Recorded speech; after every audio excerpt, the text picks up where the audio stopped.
யோசேப்புனுடைய தலையை உயர்த்தினது போல உங்க தலையும் உங்க பிள்ளைகளுடைய தலையையும்.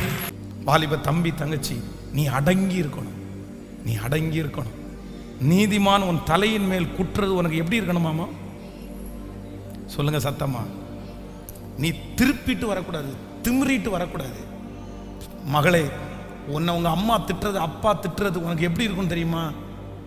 உங்களை தலையில என்ன வார்த்தமா இருக்கும், அப்படி திமிரிட்டு என்ன கேட்கக்கூடாது. பரவாயில்ல பரவாயில்ல. கர்த்தர் என்ன சொல்றாருன்னா, உன்னை நான் உயர்த்த போறேன், உன்னை ஏற்ற காலத்துல நான் உயர்த்த போறேன். ஆனா இப்போ ஒரு பலத்த கைக்குள்ள நான் உன்னை வச்சிருக்கிறேன்.